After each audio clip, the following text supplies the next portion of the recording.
Any aspiring writers in here? Oh, you're an aspiring writer? Just one? Anybody else? Oh. Well, I was going to remind y'all too that in addition to inviting you to friend me on Facebook, if there are aspiring writers in here and you want to contact me, send me in your writing or ask me any questions you have, I would love to help you. I get those private notes all the time, and it's just a thrill for me to be talk with aspiring young writers and see what we might do for them. Have I lost you, Judy? I have. Oh, it's gone off. Well, it's dead. Okay, I'm going to talk loudly. Any questions about what I've talked to you all about? Any questions about the old days or about Hollywood or about just anything you have on your mind before I forget? Yes? You said your first wife passed away. How did she die? Oh, she had been sick for a long time. She had type 1 diabetes, and that's a bad disease. It finally caught up with her. And she'd be happy, though, because she wanted me to be happy, and Judy was her best friend. I'm back. This is a lighter mic, too. I like this one. Yeah, she'd be happy because Judy was her best friend, and Judy's husband passed away. And it just all worked out, and the Lord brought us together because Susan and I, in 1970, a long, long time ago, we had just gotten married, and I was finishing at Ole Miss, and then we get a call one night, a little duplex we were living in, and Judy said her and Jerry, her husband-to-be, were running off to the Justice of Peace to get married. Would we go with them? So the four of us loaded up. I was photographer and best man, and Susan was maid of honor in a 4-person wedding. And so then they all passed away. We were all friends. Susan and Jerry passed away, and Lord let us back together. I tell people now, I've been in both of Judy's weddings. I was best man and bestest man. So funny how life works out sometimes. Any more good questions? Yes? Any siblings? Susan and I did not have, we didn't have any children, but I inherited a huge family when I married Judy.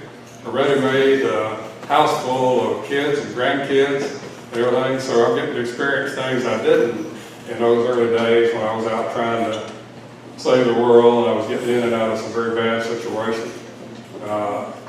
So good question. Any other good questions in here? Yes, ma'am. Wait, what happened with Criminal Minds? What happens what? What happened with Criminal Minds?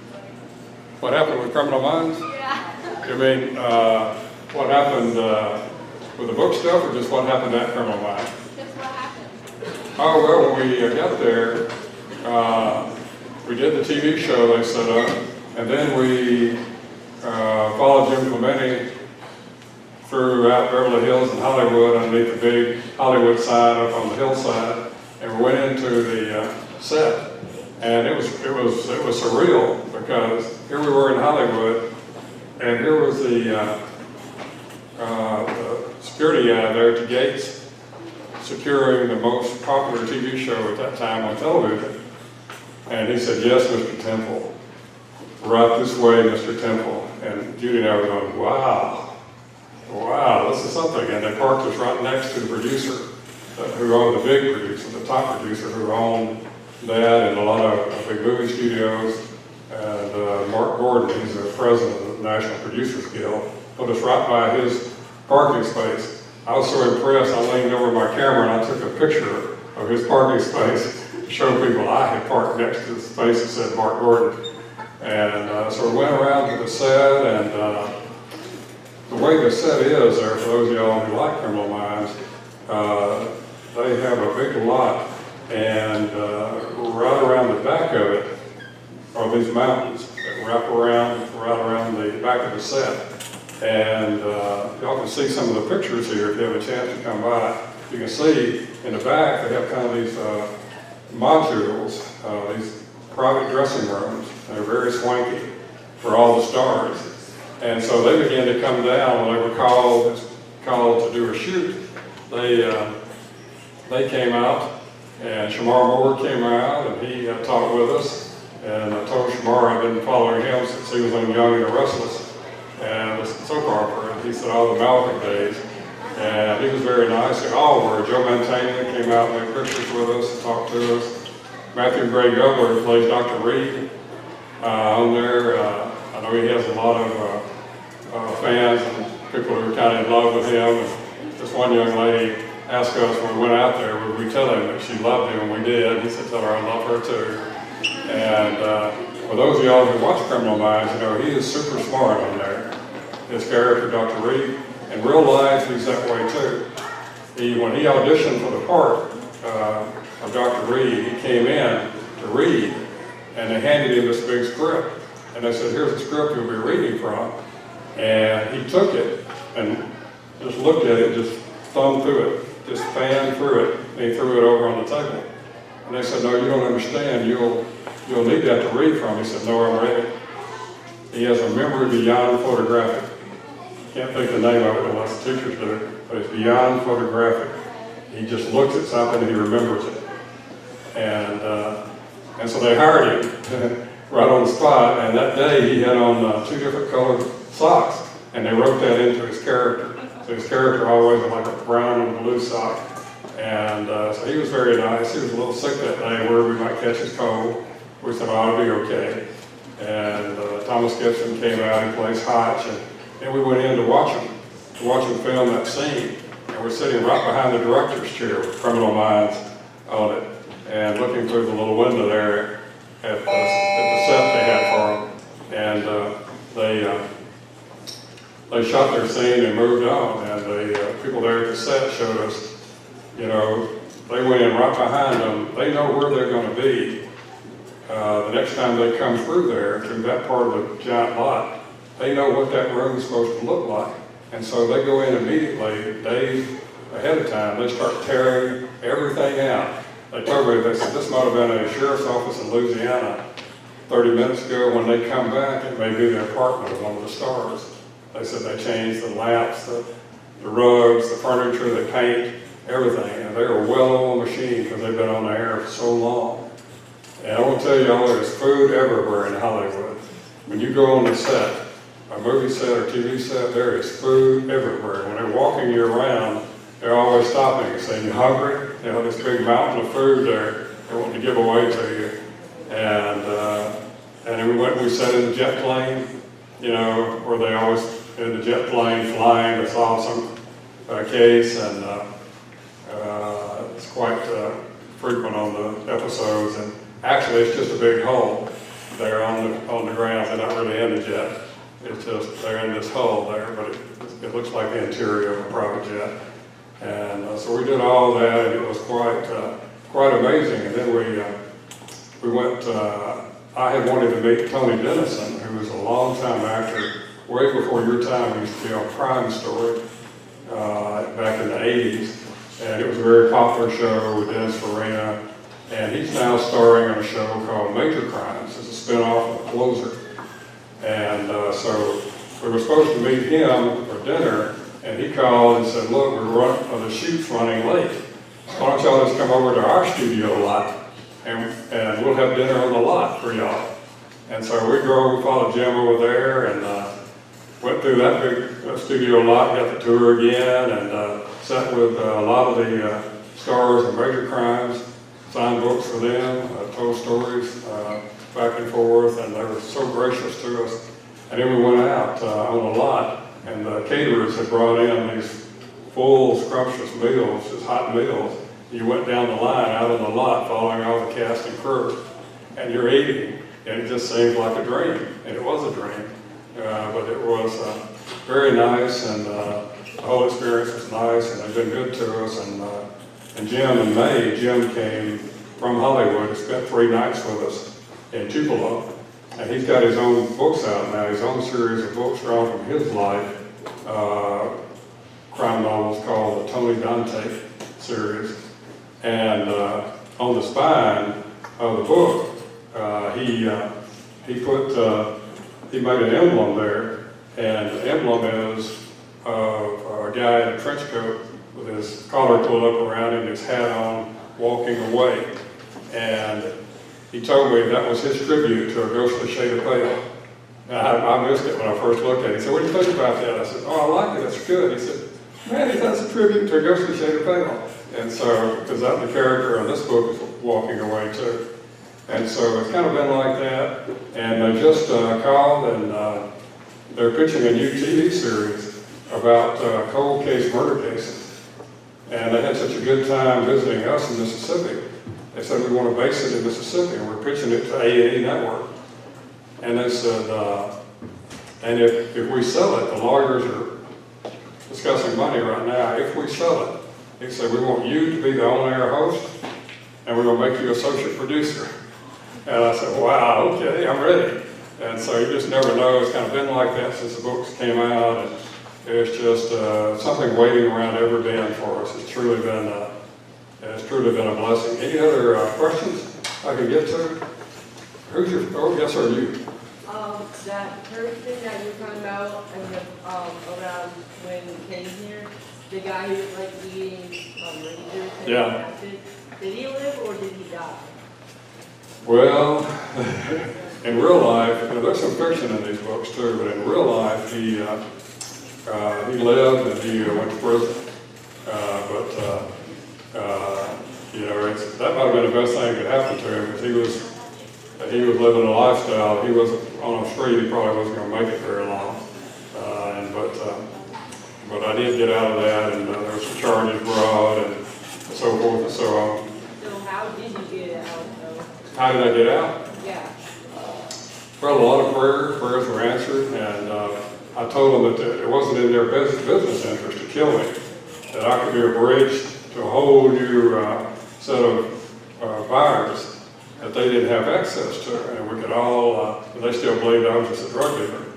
And I said we could all make money, and on and on and on. And so finally, about the time the sun was coming up that morning, after about 5 to 6 hours with those guys, they finally decided that made more sense than short-term money and just killing me there on the spot. Somebody else over here? Yes, ma'am. Was you a bit nervous doing the cast of Criminal Minds? Oh, sure, yeah. No, actually Judy was. I was cool and suave. No, we both were. It was, it was just like a dream. You see these people on TV or in the movies, forever, and suddenly you're standing there talking to them. But they're very nice. They all treated us, they were all so gracious to us, and had a great sense of humor, and everything, and it was great. They told me, they said, "Now, Shamara probably won't actually read your book." And I said, "Oh, why not?" They said, "Because he has so many girlfriends, he has no time." And so, so they were all just human beings like the rest of us. They're just in a very glamorous world. And they're very pampered. Matthew Gray Gubler, who plays Dr. Reed, he got a visit one day on the set. Because he's one of the voices of the Chipmunks now. And they just came by to see him. He does that on the side, the cartoons. And they came by to see him, and they said, "Things are going really well." They said, "We just want to bring you a little token of our esteem." And they handed him a check for $365,000. Just a down payment. It's hard to imagine that, but those are the kind of things that we kind of plugged into, because we talked to them all the time. And they asked me, and Jim gave us a quote for the front of the book, a great quote on the front of both books actually.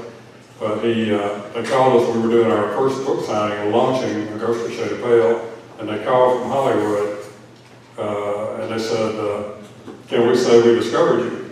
And I said, "After all y'all done for us, you can say anything you want to. You can say you found me unconscious on the side of the road, revived me, and I began to write, if you want to." And so it's kind of been like that. We've had a lot of fun, and it was great to have him visit us in Tupelo, and Judy cooked special dishes for him.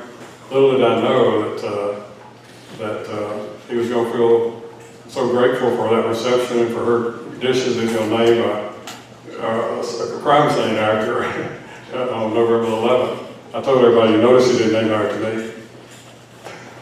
But he likes Judy, and everybody does. Everybody loves Judy. And so,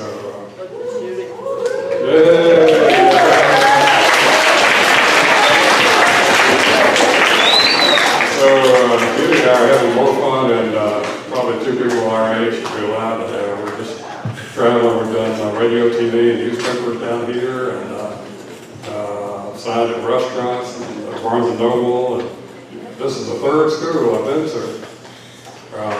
One elementary and one in the middle school, or in Destin Middle School. There you usually go for shade of pale in one of the English classes there. And the elementary students were a joy to be around. I know it's not like y'all. They just say whatever comes into their mind, you know, with no filter. I know y'all way matured beyond that, but now y'all don't do that anymore, right?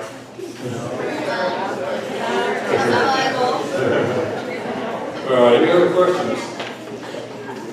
Yes? Back when you were in the war against drugs, have you ever been shot or shot at? Only time we've ever been shot, only time we were shot at was when the gun battles were going on, and, you know, the air was just thick with bullets that day. You know, kind of like a war scene, a battle scene. And, you know, in that crossfire I talked about, so, you know, just, you know, it's not fun, you know, it's, if you've ever been in that thing and you can hear the hum of the bullets when it comes past your ear, that's not a fun thing to remember. You know, just inches over one way or another, and then it ends. You know, or either the timelines are all changed, and you'll see as y'all grow up and get older, you'll see that things happen to you, maybe not that dramatic. Things that will happen, it'll change, it'll alter the timelines of your life, either for good or for bad. And so I encourage y'all to be very careful about the decisions you make in life, because it can alter that timeline and change everything. Everything that was going to be will not be anymore. And it'll be a whole new future. It's like a science fiction movie. Opens up this alternate universe. And it's kind of that way. And be careful of the folks that you associate with, and follow your dreams too. I encourage y'all to follow your dreams. And don't be afraid to take some chances, prudent chances. There'll be people in life who will tell you, now don't do that. But don't go there because you might get hurt. And they may mean well, but some of them may also just want you to come live in the bubble where they live and to be miserable.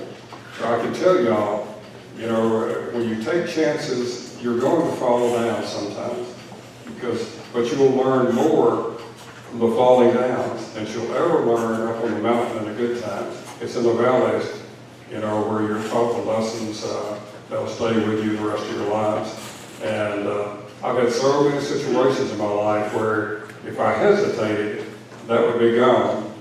You know, I had chances to be alone with President Reagan, and some people would have backed up from it. It's a long story, but I knew that window had opened and that window was closing, and I stepped through that window before it closed, and I got to be alone with him right before the election in 1980. And same thing with Margaret Thatcher, former Prime Minister of England, Great Britain.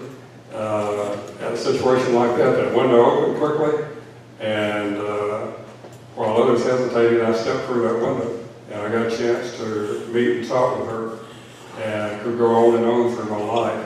Doesn't mean you be reckless, but there are times when those things are going to come your way, and you have to decide whether to seize the moment, or to let it just pass you by and never to come again. Everything. So y'all got a beautiful school here, and I know y'all are lucky to attend a beautiful place like this and have great teachers here. Everybody love their teachers here? Yes.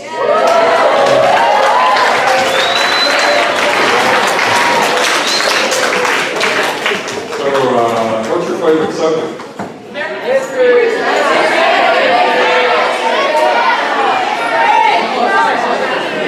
History, language, arts.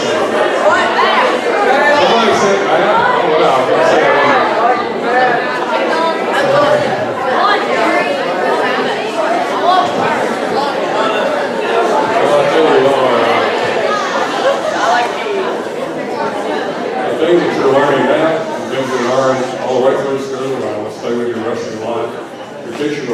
telling you, and they tell you correctly, they do, that life is a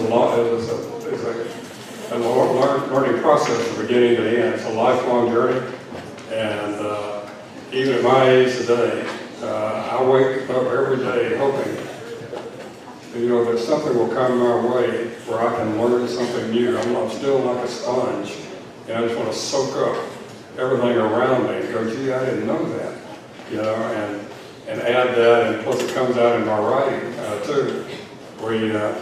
In my second book, there's for those of y'all who love language arts and art of storytelling, I will tell y'all before I forget that descriptors are very important when you're writing. Judy tells everybody that when Michael Parker, the character based on me, is driving down the dirt roads of Mississippi, she said, you can taste the dirt. And that's what you want when you're writing. You use those descriptors. When I first wrote the first book, the first draft of it was very flat and lifeless. And I finally realized, I went back to the beginning, from page 1 to the end, I began to add descriptors. And when I did, all the characters began to come alive and pop up off the page and live and to breathe. You could see what they saw, hear what they heard, feel what they felt. And that's what you shoot for when you're writing. Whether you plan to be a writer in life or just writing things here to amaze your teachers, go in and include a lot of descriptors. So if you're writing about a character, and the character is walking out on the field, you don't just say, well, he walked out on the field and talked to John. You might say he walked out in the warmth of the bright sun, brushed his face. In a distance he heard a mockingbird singing its morning song. You add descriptors like that to put some depth, to those scenes, so people won't just gloss over them when they read. They go into each scene and they experience it. And most of the people who read my books, the reviews, a common thread in the reviews is it's like reading a movie, and that's what you want is when you're writing. And so I love to write, and I hope y'all get a chance sometime to read my books and let me know what you think about them. Your teachers, I think, will have my contact information on Facebook. It's just Merle Temple, or if you want to shoot me an email, it's merlettemple@bellsouth.net. And just let me know if y'all read the books or if you have questions, about writing or careers. A lot of students write me and they say, well, if they make this into a movie or a TV series, you think they're going to need some extras? And I say, yeah, they probably will, And so who knows? Any aspiring actors or actresses in here? Oh, okay. Yeah, great. Well, it's again, if y'all want to find me on Facebook, you can have the door open into Hollywood, because Jim Clemente is very connected in Hollywood, and who knows, if we come down here to film any scenes on this new TV show, we may need extras, and a lot of people y'all know now who are big stars, that's how they started out, just little bit parts where they walked through, they were a delivery person or whatever, just a little moment like that. And so, I wonder what that was. He's on his bike. Thought they were coming to get me. So I was back in the undercover days. Right. Any other questions today? Yes, sir. Did you ever make another one? Another book? Yeah, I'm finishing the book 3 now. That'll be it's a trilogy. So when I finish that, then I may write purely fiction. Who knows? And then we're going to go on a tour all across America promoting these 3 books. And if I write then, it'll be purely fiction. These are drawn from memory, so I'm kind of being faithful to the timeline and to the people that I write about, who I'm drawing characters from. It's an awesome responsibility to do that when you're writing a fiction, which is really based on things that really happened in life. And so we meet some people sometimes, or they tell us, I think I know who this character was in the book, who that character was, who that corrupt governor was, or whatever, and usually they're right, people in that part of the world who've lived some of these stories. And they were worried early on that somebody was going to show up and want to kill us all, you know, when the book first came out. And I said, no, people who want to do that, most of them are no longer with us, you know, either from natural or unnatural causes because of the lifestyles they read. But it's been great to meet all these people, and we've signed books from LA to Oklahoma to Memphis to Atlanta to Florida and all around. And we're going to hit the trail again next year when we have a complete trilogy. So, you know, if the TV series come about either on Ghostly or the one that they're talking about having me as host, then y'all need to stay up with us so y'all can follow it, and who knows what may happen. Life is about networking to a great degree, who you meet, who you know, and so from now on, y'all know this author and this guy who knows people in Hollywood, and if you ever need a favor or contact or say, I'm going to Hollywood, could you ask if I could come by and watch a film, or if I could meet somebody, or I'm looking for a job. You know, it makes it a whole lot easier if you have someone who knows you from somewhere to say, oh sure, yeah, I remember when I came there, and what can I do to help you? And people helped me like that when I was your age and all through life, so we kind of pass it on. So don't just say, well, yeah, I remember that guy came by and talked. You know, kind of stay in touch with us if you want to.